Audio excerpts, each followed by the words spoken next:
الحمد لله وكفى وسلام على عباده الذين اصطفى أعوذ بالله من الشيطان الرجيم بسم الله الرحمن الرحيم إن أول بيت وضع للناس للذي ببكة مبارك وهدى للعالمين فيه آيات بينات مقام إبراهيم ومن دخله كان آمنا ولله على الناس حج البيت من استطاع إليه سبيلا ومن كفر فإن الله غني عن العالمين صدق الله مولانا العظيم وقال رسول الله صلى الله عليه وسلم العمرة إلى العمرة كفارة لما بينهما والحج المبرور ليس له جزاء إلا الجنة أو كما قال عليه الصلاة والسلام معزز حاضرين अल्लाह पाक परवरदिगार आलमेर दरबारे अशेष शुक्रिया परवरदिगार आलम मेहरबानी करे আমাদেরকে জুমার দিনে তার পবিত্র ঘর মসজিদে একত্রিত হওয়ার তৌফিক দান করেছেন আলহামদুলিল্লাহ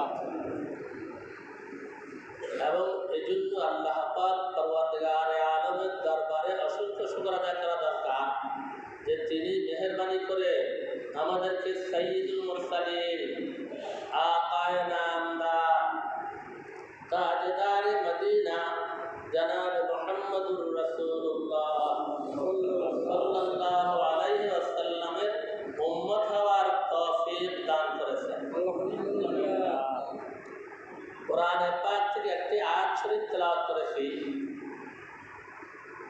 এবং হাদিস শরীফ সমূহ থেকে একটি হাদিস শরীফ পাঠ করেছি উদ্দেশ্য হলো এমন একটি বিষয় সম্পর্কে আলোচনা করা যে বিষয় সম্পর্কে আমরা কিছুটা জ্ঞান রাখি এবং অধিকাংশই আমরা এসব বিষয়ে কোনো জ্ঞান রাখি না যদি কেউ এ কথা দাবি করে যে আমি সব বিষয়ে অভিজ্ঞ তাহলে এই কথা কি নয় সঠিক নয় अल्लाह पाक परवरदिगार आलम इरशाद फरमान इन्ना अव्वला बैतिन वुदिअ लिन्नास लल्लज़ी बिबक्कता मुबारकन व हुदल लिल आलामीन নিশ্চয় সর্বপ্রথম যে ঘর মানুষের ইবাদতের জন্য তৈরি করা হয়েছে সেই ঘর মক্কা শরীফে তৈরি করা হয়েছে কোথায় তৈরি করা হয়েছে মক্কা শরীফে পৃথিবীর অন্য কোনো দেশে অন্য কোনো এলাকা এই জন্য আমি বলি যে কেউ শুধু মক্কা শব্দ বলে আমি পছন্দ করি না তিনি যখনই মক্কা বলবেন তখন বলবেন মক্কা মুকাররমা অথবা মক্কা শরীফ কি বলবেন মক্কা মুকাররমা বা মক্কা কেউ যদি শুধু মদিনা বলে আমি পছন্দ করি না তিনি যখনই মদিনা বলবেন তখন সাথে বলবেন মদিনা মুনাওয়ারা কি বলবেন মদিনা মুনাওয়ারা আল্লাহ পাক পরওয়ারদিগার আলম ইরশাদ ফরমান সর্বপ্রথম যেই ঘর মানুষের ইবাদতের জন্য তৈরি করা হয়েছে সেই ঘর মক্কা শরীফে তৈরি করা হয়েছে কোথায় মক্কা শরীফে আয়াত শরীফের দ্বারা বোঝা গেল যে প্রথম কি মানুষের নিজের থাকার ঘরের কথা বলা হয়েছে প্রথম ইবাদতের ঘর মসজিদের কথা বলা হয়েছে?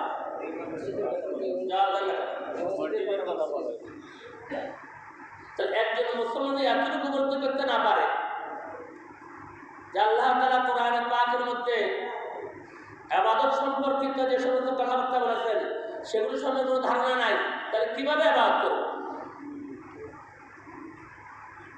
লাল্লাযী বিবাক্কাতা মুবারাকা, সর্বপ্রথম যে ঘর মানুষের ইবাদতের জন্য তৈরি করা হয়েছে সেই ঘর মক্কা শরীফে তৈরি করা হয়েছে এবং সেই ঘর বড়ই বরকতময়। বলুন সুবহানাল্লাহ। সাধারণ বরকতময় না, অনেক বেশি বরকত, অনেক বেশি বরকত। এবং যেই ঘর সারা পৃথিবীর দুনিয়ার শুরু থেকে শেষ পর্যন্ত যত মানুষ আসবে সবাইয়ের জন্য হেদায়েত স্বরূপ। হেদায়েত পাইতে হলে নামাজ পড়া লাগবে কিনা? লাগবে। কি ভাই, একজন যদি বলে আমি নামাজ ঠিক মতো পড়ি না কিন্তু আমি খাঁটি মুসলমান, কি ভাই কথা ঠিক হবে? ঠিক হবে না। নামাজ পড়া সে কিছু খাঁটি মুসলমান। একজন যদি বলে যে আমি মাঝে মধ্যে সত্য বলি মাঝে মধ্যে মিথ্যা কথা বলি কিন্তু আমি খাঁটি মুসলমান, দাবি সঠিক হবে না। হেদায়েত পাইতে হলে কাবলামুখী হইতে হবে, হেদায়েত পাইতে হলে নামাজ পড়তে হবে, হেদায়েত পাইতে হলে আল্লাহ তাআলাকে যথার্থভাবে মানতে হবে, হেদায়েত পাইতে হলে মুহাম্মদুর রাসূলুল্লাহ সাল্লাল্লাহু আলাইহি ওয়াসাল্লামকে রাসূল হিসেবে গ্রহণ করতে হবে এবং তাকে অনুসরণ করতে হবে। আল্লাহ রাসূলকে অনুসরণ করতে রাজি আছেন কিনা? কারা কারা রাজি আছেন? আল্লাহু আকবার। আলহামদুলিল্লাহ আলহামদুলিল্লাহ। তাহলে মুখও বললাম, দুই হাত তুলেও কি বললাম, স্বীকারোক্তি দিলাম, স্বীকারোক্তি দিলাম। তাহলে অনুসরণ করা লাগবে কিনা? লাগবে। فيه آيات بينات مقام إبراهيم। আল্লাহ পাক পরওয়ারদিগার আলম ইরশাদ ফরমান, ইবাদতের জন্য যে ঘর তৈরি করা হয়েছে সেই ঘরের মধ্যে অসংখ্য নিদর্শনাবলী রয়েছে, যার মধ্যে কিছু দেখা যায় কিছু দেখা যায় না, কিছু বোঝা যায় কিছু বোঝা যায়। কি ভাই বলতে পারে কি পারে না? আরে আমরা কি সব কিছু বুঝি না। বিজ্ঞানীরা একসময় বলছে আসমান বলতে কিছু নাই, এখন আর বলে না। আসমানের সংখ্যা কয়টা? 7টা। জমিনের সংখ্যা কয়টা? 7টা। আনসিন ইজ নাথিং, যে জিনিসকে চোখে দেখি না সে জিনিসকে বিশ্বাস করি না, এটাকে মুসলমানের থিওরি না বেঈমানের থিওরি? বেঈমানের থিওরি। আল্লাহ পাক পরওয়ারদিগার আলম ইরশাদ ফরমান, বাইতুল্লাহ শরীফকে কেন্দ্র করে যে সমস্ত নিদর্শনাবলী রয়েছে, অনেক নিদর্শন এ আমার বান্দারা হয়তো তোমরা বুঝতে পারবে না, কিন্তু একটা জাজ্জুল্যমান নিদর্শন আছে, মাকামে ইব্রাহিম। দেখা যায় কি যায়? যায়। হযরত ইব্রাহিম আলাইহিস সালামের পদচিহ্ন সম্বলিত পাথর। হযরত ইব্রাহিম আলাইহিস সালাম ওনার ছেলে ইসমাঈল ইসলামকে নিয়ে যখন বাইতুল্লাহ শরীফের দ্বিতীয় নির্মাণ কাজ শুরু করেছেন, কারণ প্রথম নির্মাণ কাজকে শুরু করেছেন হযরত আদম বলে গেছেন, আর দ্বিতীয় পুনর্নির্মাণ কাজকে শুরু করেছেন হযরত ইব্রাহিম আলাইহিস সালাম। ইব্রাহিম আলাইহিস সালাম যখন পুনর্নির্মাণ কাজ শুরু করলেন, ছেলে ইসমাঈল ইসলাম সাথে আছে, দুইজনই আল্লাহ তাআলার হুকুমে বাইতুল্লাহ শরীফের পুনর্নির্মাণ কাজ করতেছিলেন। এখন যখন নিচের থেকে গাঁথনি দেওয়া শেষ হয়ে গেল, এখন একটু উপরে উঠা লাগে। এখন আল্লাহ পাক পরওয়ারদিগার আলম ব্যবস্থা করলেন, কারণ মানুষ কোনো কিছুর উপরে ভর না দিয়া কোনো ব্যবস্থা ছাড়া একসাথে কি 2 পা উঠাইতে পারে? জীবনে কেউ একসাথে 2 পা উঠাইছেন? তাহলে আমরা কি শক্তিশালী না একবারে অসহায়?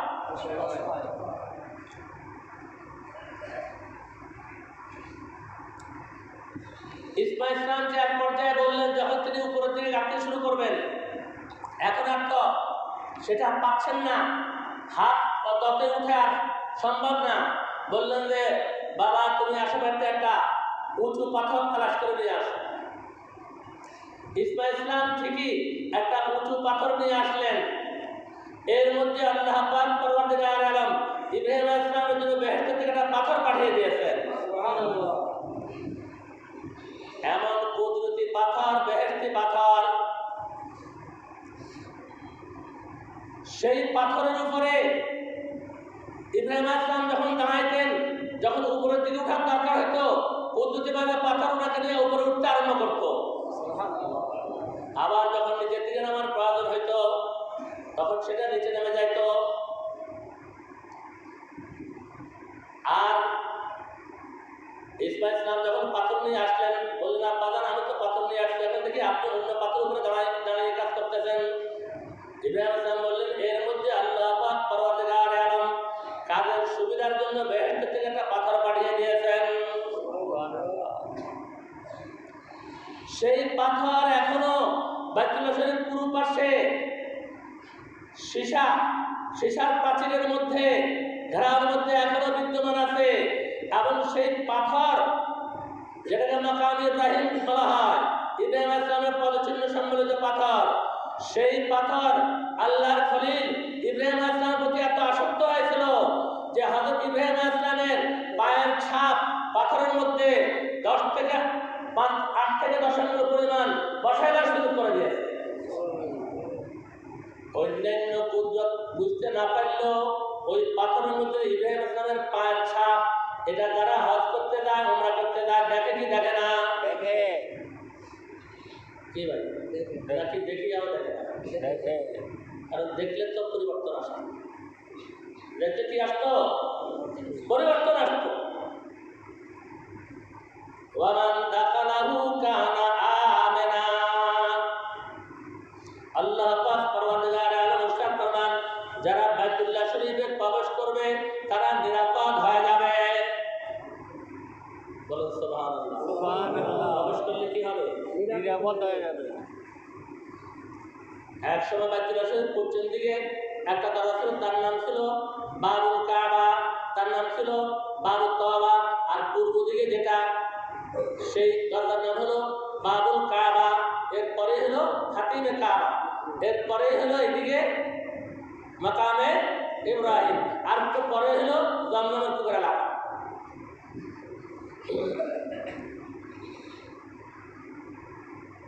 আর বর্তমান অবস্থা হলো বাইতুল্লাহ শরীফ পূর্ব দিকের দরজা বন্ধ করে দেওয়া হয়েছে আর তালা মেরে এইভাবে রাখা হয়েছে, রাজা বাচ্চারা আসলে সেটা খুলে শুনে দিয়ে উপরে উঠানো হয়। আর পশ্চিম দিকের দরজা বাবুল কাবা বন্ধ হয়ে গেছে, সেটার চিহ্ন নাই।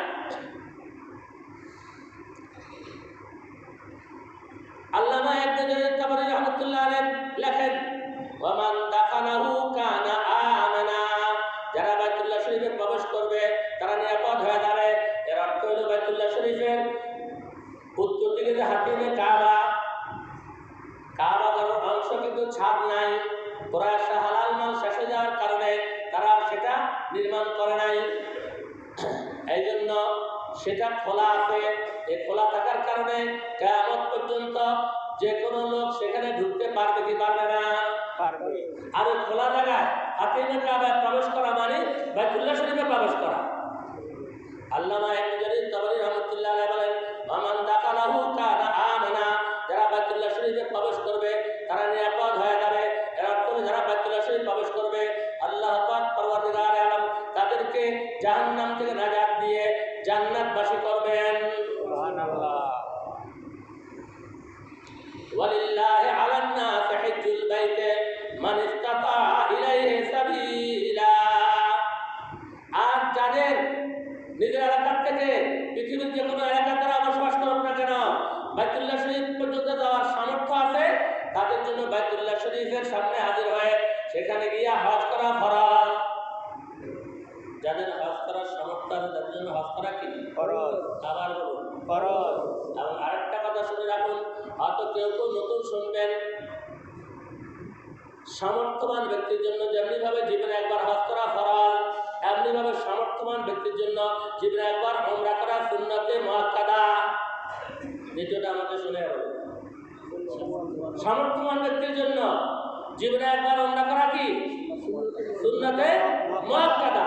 যদি সুন্নতে মুআক্কাদা কেউ তরক করে, পালন না করে, তাহলে গুনাহ হবে কিনা? গুনাহ হবে।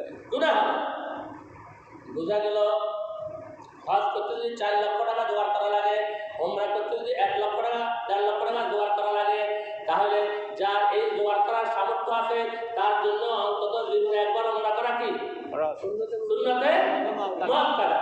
কিন্তু বারবার হজ করার অনুমতি আছে, বারবার উমরা করার কি আছে? অনুমতি আছে। ইমাম আযম আবু হানিফা রাহমাতুল্লাহি আলাইহি এত উচ্চ পর্যায়ের বুজুর্গ ছিলেন, যিনি তার জীবদ্দশায় আল্লাহর রাসূলকে ৬২ বার স্বপ্ন দেখেছেন। সুবহানাল্লাহ। শুনে বলুন সুবহানাল্লাহ। কতবার? ৬২ বার। সেই ইমাম আযম আবু হানিফা রাহমাতুল্লাহি আলাইহি তার জীবদ্দশায় ৫৫ বার হজ করেছেন। কতবার? কিছু সংখ্যক লোক আছে নিজে হজও যাইবে না, উমরাও যাইবে না, কিন্তু মানুষকে কুবুদ্ধি দিতে আরম্ভ করবে যে কেন বারবার হজে যাওয়া হয়। উদ্দেশ্য এরকম, হজে যাওয়ার দরকার নেই, টাকাগুলো আমাকে দিয়ে দেন। কি ভাই? একবার হজ ফরজ, বারবার হজ করার অনুমতি আছে কি নাই? আছে।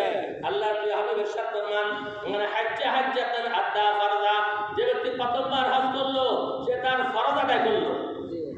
কি আদায় করলো? ফরজ আদায় করলো।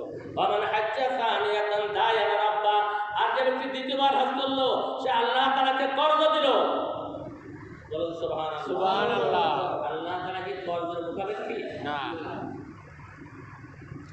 ومن حج ثالثة حرم الله شعره وبشره على النار।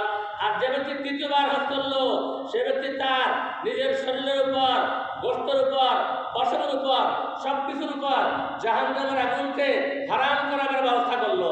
সুবহানাল্লাহ। এই হাদিস শরীফের দ্বারা বোঝা যায় অন্তত কয়বার হজ করা দরকার? 3 বার। 3 বার। আচ্ছা, আমি জিজ্ঞেস করতে চাই, আমাদের দেশে বারবার হজ করতে পারে, 10 বার, 20 বার, 50 বার হজ করতে পারে, এরকম বহু মুসলমান আছে কি নাই? কিন্তু যদি এমন ব্যক্তি 50টা বাড়ি করে থাকেন, 30টা বাড়ি করে থাকেন, কিন্তু হজ করেন নাই অথবা একবার করছেন আর যায় না, তাহলে এর মতো বকিল আর কেউ হইতে পারে? ওয়ালিল্লাহি আলান নাসি হিজ্জুল বাইতি মান ইসতাতা ইলাইহি সাবিলা। আল্লাহর হাবিব ইরশাদ ফরমান, আল উমরাতু ইলাল উমরাতি কাফারাতুল লিমা বাইনাহুমা। এদিকে হাদিস ফজিলত আসছে না উমরার ফজিলত? ধরুন না উমরা, আল উমরাতু ইলাল উমরাতি কাফারাতুল লিমা বাইনাহুমা। হুজুর ইরশাদ ফরমান, একজন মুসলমান একবার উমরা করার পর যদি আরেকবার উমরা আদায় করে, চাই 2 মাস পরে, চাই 6 মাস পরে, চাই 1 বছর পরে, চাই কয়েক বছর পরে, হুজুর ইরশাদ ফরমান একবার উমরা করার পর যদি আরেকবার উমরা আদায় করে, আল্লাহ পাক পরওয়ারদিগার আলম তার মধ্যবর্তী সময়ের সমস্ত গুনাহ খাতা মাফ করে দেন। সুবহানাল্লাহ। কি ভাই, আমি যখন কোনো ইসলাহি জনের বয়ানে অথবা কোনো মাহফিলে একথা বলি যে আমরা ইসলাম থেকে হাজার হাজার মাইল দূরে, অনেকে প্রথম বুঝতে পারে না, কেউ 10 দিন পরে, কেউ 1 মাস পরে, 2 মাস পরে দেখা হলে বলে, হুজুর আপনি ঠিকই বলেছেন যে আমরা অনেকে ইসলাম থেকে 10 বিগত, 1 হাত, 10 হাত দূরে, না অনেকে হাজার হাজার মাইল দূরে। মুসলমান কি মিথ্যা কথা বলতে পারে? মুসলমান কি আরেক মুসলমানকে কষ্ট দিতে পারে? মুসলমান কি জনকল্যাণমূলক কাজ ছাড়তে পারে? কিন্তু আমরা মুসলমানরা শুধু নিজের চিন্তা করি, শুধু নিজের চিন্তা। যদি কেউ শুধু নিজের চিন্তা করে তাহলে সে ওই সমস্ত নেকিগুলি কিভাবে পাবে? আল্লাহর হাবিব ইরশাদ ফরমান, ওয়া আদনাহা ইমাতাতুল আযা আনিত তরিক। ঈমানের সর্বনিম্ন পর্যায়ের আমল হলো রাস্তার থেকে কষ্টদায়ক জিনিসকে সরাইয়া দেওয়া।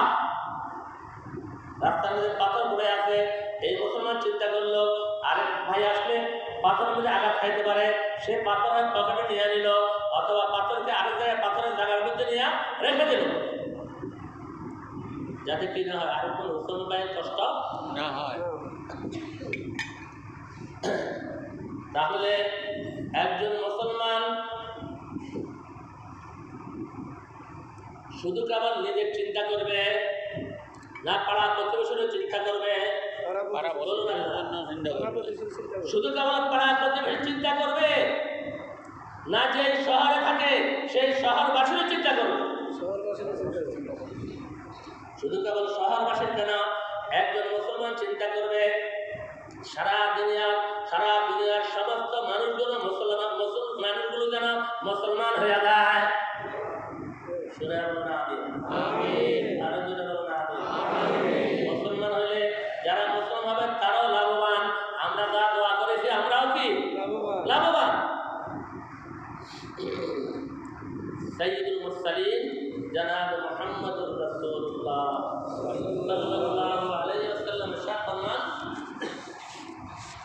মান লাম ইয়ামনাহু মিনাল হজ্জ হাজাতুন যাহিরা আও সুলতানুন জায়ের আও মারাদুন হাবিস ফামা তাওয়ালাম ইয়াহুজ্জা ফালইয়ামুত ইনশা ইয়াহুদিয়ান আও নাসরানিয়া। আল্লাহর কি হাবিব ইরশাদ ফরমান, খুব কড়া ভাষায় আল্লাহর রাসূল জীবনে অন্য কোথাও এরকম কড়া ভাষায় কথা বলেন নাই। যদি আপনাদের কেউ প্রশ্ন করে যে আল্লাহর রাসূল কড়া ভাষায় কোন কথাটা বলেছেন, আপনারা এই হাদিস শরীফ বলতে পারবেন। হুজুর সাহেব ফরমান, মান লাম ইয়ামনাহু মিনাল হজ্জ হাজাতুন যাহিরা, যে ব্যক্তির সামর্থ্য আছে হজে যাওয়া, মারাত্মক কোন রোগ ব্যাধি তাকে আটকায় রাখে নাই, অসুস্থতা, চলতে পারে না, এমন কোন তার অসুবিধা এমন কোনো বাধা নাই, আও সুলতানুন জায়ের, অথবা জালিম বাদশা তাকে হজে যাইতে দেয় না, আও মারাদুন হাবিস, অথবা মারাত্মক এরকম রোগ ডাক্তার বলে দিয়েছে কোনো সফর করা যাবে না, কোনো অবস্থা তার নাই সফর করা। হুজুর বলেন যে যদি কোনো এরকম বাধা না থাকে, মারাত্মক রোগ ব্যাধিও না থাকে এবং শারীরিক অবস্থাও ঠিক আছে, জালেম বাদশাও আটকায় নাই, বোঝা গেল এই ব্যক্তির হজে যাওয়ার ব্যাপারে কোনো বাধা আছে, সামর্থ্য আছে, স্বাস্থ্য ঠিক আছে, কেউ কি করে নাই, তাকে ব্ল্যাক লিস্ট করে। হুজুর সাহেব বলেন, ফামা তাওয়ালাম ইয়াহুজ্জা, এমন ব্যক্তি যদি হজ না করে মারা যায়, ফালইয়ামুত ইনশা ইয়াহুদিয়ান আও নাসরানিয়া, তাহলে এই ব্যক্তি ইহুদি হয়ে মৃত্যুবরণ করো অথবা খ্রিস্টান হয়ে মৃত্যুবরণ করো। আল্লাহর রাসূল এরকম আরেকটা কড়া ভাষা সারা জীবনে ব্যবহার করেছেন, কেউ দেখাইতে পারবেন? কোন ব্যাপারে বলেছেন? কোন ব্যাপারে? হজের ব্যাপারে। আবু হুরায়রা সাহেব ফরমান, মান হাজ্জা লিল্লাহি ফালাম ইয়ারফুস ওয়া লাম ইয়াফসুক রাজাআ কায়াউমি ওয়ালাদাতু উম্মু। আল্লাহর প্রিয় হাবিবের সাহেব ফরমান, যে ব্যক্তি একমাত্র আল্লাহ তাআলার সন্তুষ্টির জন্য হজ করবে, কার সন্তুষ্টির জন্য? আল্লাহ তাআলা। আবার আল্লাহ তাআলা নাকি দেশে কাজ আসার পর মানুষ হাজি সাহেব বলতে না কি বলে? এমন যেন না হয় হজর থেকে আসার পর সবার কাছে বলে যে আমি হজ করে আসছি, আমি হজ করে আসছি, আমি হজ করে আসছি। এটা কি পাবলিসিটি করার বিষয় না। হুজুর সাহেব ফরমান, মান হাজ্জা লিল্লাহ, যে ব্যক্তি একমাত্র আল্লাহ তাআলার সন্তুষ্টির জন্য হজ করবে, কার সন্তুষ্টি? আল্লাহ তাআলার সন্তুষ্টি। ফালাম ইয়ারফাস ওয়া লাম ইয়াফসুক, হজ করতে গিয়ে কোনো গুনাহের মধ্যে লিপ্ত হবে না, কাউকে গালি মন্দ করবে না, কারোর সাথে খারাপ ব্যবহার করবে না। রাজা কায়াউমি ওয়ালাদাতু উম্মু, এমন ব্যক্তি হজ করে যখন ফেরত আসবে, সদ্য প্রসূত বাচ্চা মাতৃগর্ভ থেকে ভূমিষ্ঠ হওয়ার সময় যেরকম মাসুম আর নিষ্পাপ ছিল, এই হাজী সাহেব সেরকম মাসুম আর নিষ্পাপ হয়ে দেশে ফেরত আসবেন। সাধারণ ফজিলত না অনেক ফজিলত? অনেক ফজিলত। ঠিক আছে, তাহলে ওমরার সময় শুরু হয়ে গেছে। কিসের সময় শুরু হয়েছে? উমরা। ওমরা যাওয়া শুরু করছে না? হ্যাঁ। অনেকে শুরু করতে যাচ্ছে। তাহলে মনে রাখবেন, যার সামর্থ্য আছে 1 লক্ষ 1.5 লক্ষ টাকা জোগাড় করার, তার জন্য জীবনে একবার ওমরা করা সুন্নতে মুআক্কাদা। কত? সামান্য টাকা, কিন্তু সুন্নতে মুআক্কাদা। যদি আদায় না করে তাহলে কি হবে? বলুন না কেন? গুনাহগার হবে। গুনাহ হবে। আদায় না করলে গুনাহ হবে। এই জন্য যাদের ওমরার সামর্থ্য আছে, কারণ যদি আপনি ওমরা করতে যান তাহলে বাইতুল্লাহ শরীফ দেখবেন কি দেখবেন না? দেখবো। এখন দেখতেছেন কি? বাইতুল্লাহ শরীফ দেখবো। বাইতুল্লাহর সামনে যেতে পারবেন না কেন? আপনি তাওয়াফ করবেন, সাই করবেন। যদি এখনো অনেকগুলো বাইন্ডিংস আছে, কিন্তু আপনার ওমরা করতে কোনো অসুবিধা নাই, আপনার তাওয়াফ করতে কোনো অসুবিধা নাই, বৈদেশিক রাজার কাছে সালাম দিতে কোনো অসুবিধা নাই। মনে পড়লে এই জন্য বলে যাই, মনে রাখবেন, যদি তো কাউকে প্রশ্ন করা হয় পৃথিবীর সর্বপ্রথম উত্তম জায়গা কোনটা, এরপরে পৃথিবীর 2 নম্বরে উত্তম জায়গা কোনটা, পৃথিবীর 3 নম্বরে উত্তম জায়গা কোনটা, আমি গত বছর দারানিস পাশ করে যারা একটা করতেছিল ফতুয়া, তাদেরকে আমি প্রথমেই ফতুয়ার কিতাব পড়াবার শুরুতে এই কথা বলছি, একজনও বলতে পারে না। এমনকি যদি আপনি 50 জন 100 জনকে জিজ্ঞাসা করেন তা বলতে পারবে না যে পৃথিবীর সর্বপ্রথম 1 নম্বরে উত্তম জায়গা কোনটা, এরপরে পৃথিবীর 2 নম্বরে উত্তম জায়গা কোনটা, এরপরে পৃথিবীর 3 নম্বরে উত্তম জায়গা কোনটা। মনে রাখবেন, পৃথিবীর 1 নম্বরে উত্তম জায়গা হলো রাওজায়ে আকদাস মুহাম্মাদুর রাসূলুল্লাহ সাল্লাল্লাহু আলাইহি ওয়াসাল্লাম যে রাজা শরীফে শায়িত আছেন, এটা হলো পৃথিবীর 1 নম্বরের উত্তম জায়গা। বলো সুবহানাল্লাহ। সুবহানাল্লাহ। 1 নম্বরের উত্তম জায়গা। 1 নম্বর। 2 নম্বরের উত্তম জায়গা হলো বাইতুল্লাহ।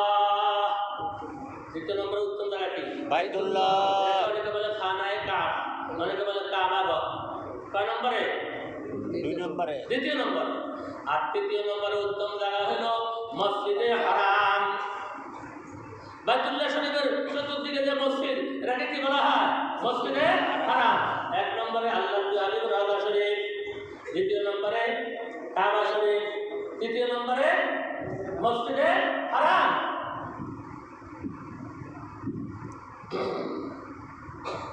রওজায়ে নূরে হুদা কো বল্লিগু মিন্না সালাম, কারে জারে হাসবে জিনকি শাফাআত হোগি আম।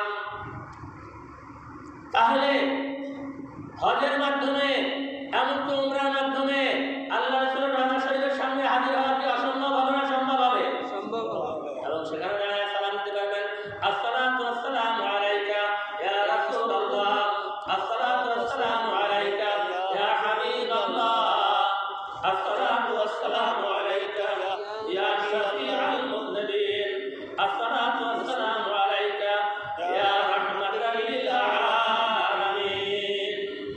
ভারতবর্ষের শায়খুল আরব আল আজম হুসাইন আহমদ মাদানী রাহমাতুল্লাহ আলাইহি যখন আল্লাহর হাবিবের রওজা আকদাসে গিয়ে সালাম দিয়েছেন, সাথে সাথে রওজা আকদাস থেকে জবাব আসছে, ওয়া আলাইকাস সালাম ইয়া উম্মতি, তোমার উপর সালাম হে আমার উম্মত।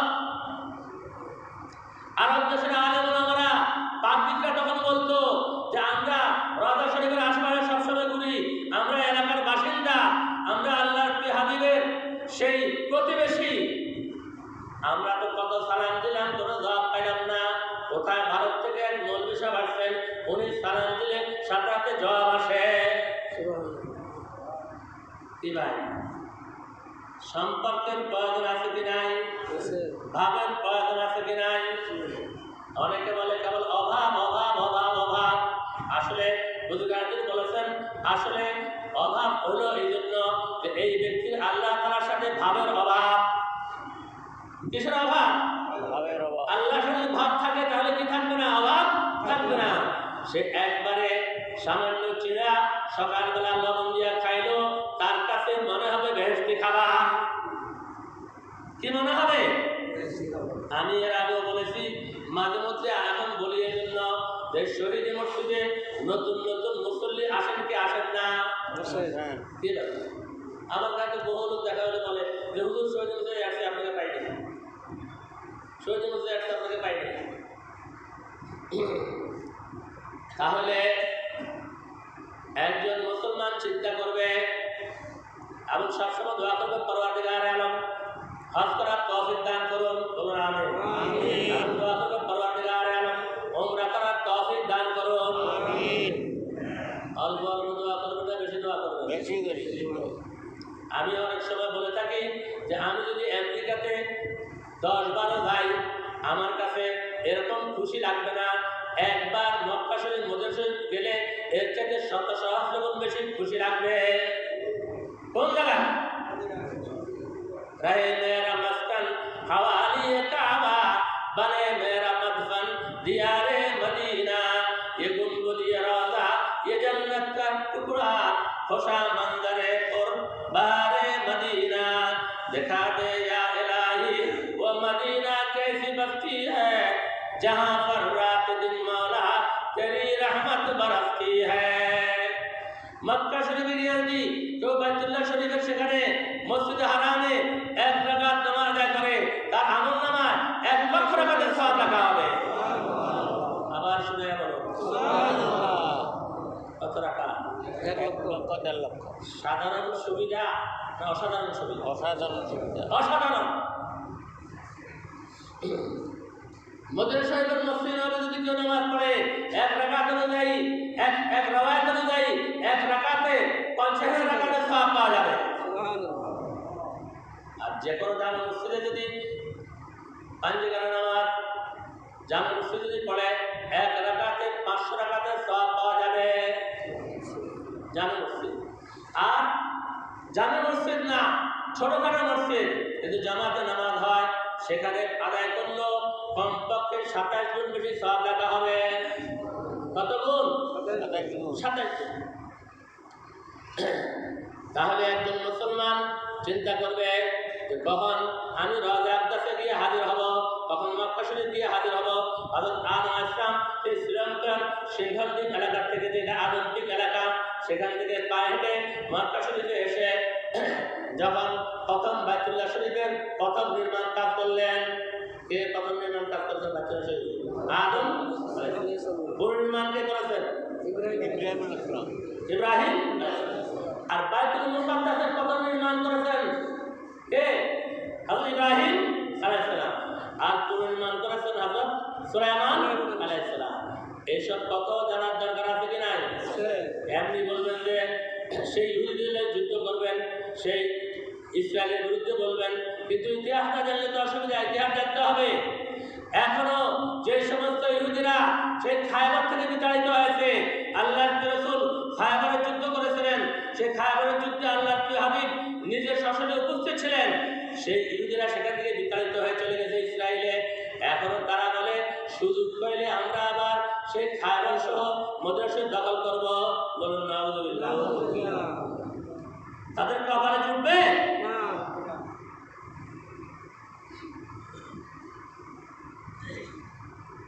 একজন মুসলমান আল্লাহ তাআলাকে নিজের জানের চাইতে বেশি মহব্বত করে, একজন মুসলমান আল্লাহর প্রিয় রাসূলকে নিজের চাইতে বেশি, নিজের জানের চাইতে বেশি মহব্বত করে। কথা ঠিক কিনা?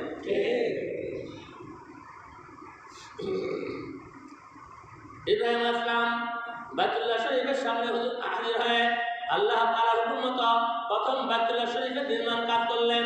যখন নির্মাণ কাজ শেষ হলো, ইব্রাহিম সাহেব বললেন, পরওয়ারদিগার আলম, ইন্না লিকুল্লি আজরিন আজরান ওয়া ইন্না লি আজরা। সে আসমান থেকে আল্লাহ তাআলা বেহেশত থেকে দুনিয়াতে পাঠাইলেন, কত কষ্ট হইল। আর শেষ পর্যন্ত সেই আদমদ্বীপ এলাকা থেকে, শ্রীলঙ্কার সিংহদ্বীপ এলাকা থেকে পায়ে হেঁটে মক্কা শরীফ আসলেন। এরপরে নির্মাণ কাজ করলেন আল্লাহ তাআলার হুকুমে। শেষে বললেন, পরওয়ারদিগার আলম, ইন্না লিকুল্লি আজরিন আজরান ওয়া ইন্না লি আজরা। পরবর্তীকালে আলেম যদি কেউ কিছু শ্রমের কাজ করে তাকে পারিশ্রমিক দেওয়া, শুধু আমি কিছু চাই। আল্লাহ তাআলা বললেন, হে আদম আলাইহিস সালাম, আপনাকে মাফ করে দেওয়া হলো। ঘটনা তারা বুঝতেছেন যে আদম আলাইহিস সালাম কখন থেকে কান্নাকাটি শুরু করেছেন, এর মধ্যে কতবার আশা দেওয়া করেছেন, কত কষ্ট করেছেন। এখন আল্লাহর পক্ষ থেকে নির্দেশ ঘোষণা আসলো যে আপনাকে কি করা হলো, মাফ করে দাও। এবং সাথে সাথে আল্লাহ পাক পরবর্তীকালে আলাম ইরশাদ ফরমান, হে আদম আলাইহিস সালাম শুনে রাখুন, আপনার সন্তানরা কিয়ামত পর্যন্ত যারা এই বাইতুল্লাহর সামনে এসে তওবা করবে, আমি তাদের তওবা কবুল করে তাদেরকে মাফ করে দেব।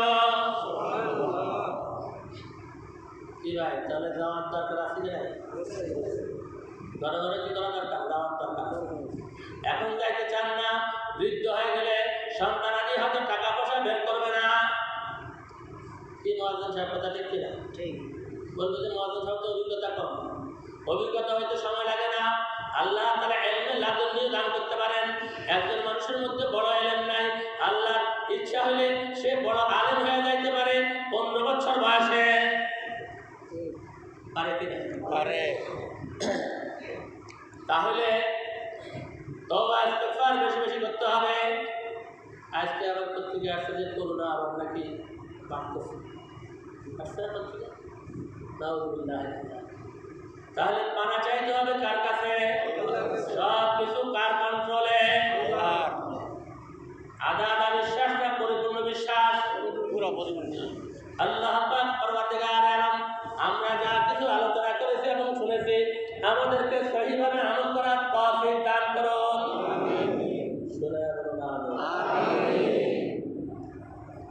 পরবর্তীকালে আলাম এই দুনিয়ার জীবনে তার হুকুম মতো তার প্রিয় হাবিবের তরিকা মতো আমল করে ময়দানে মাহশরে তার প্রিয় হাবিবের জামাতে শামিল হওয়ার তৌফিক দান করুন। আমিন।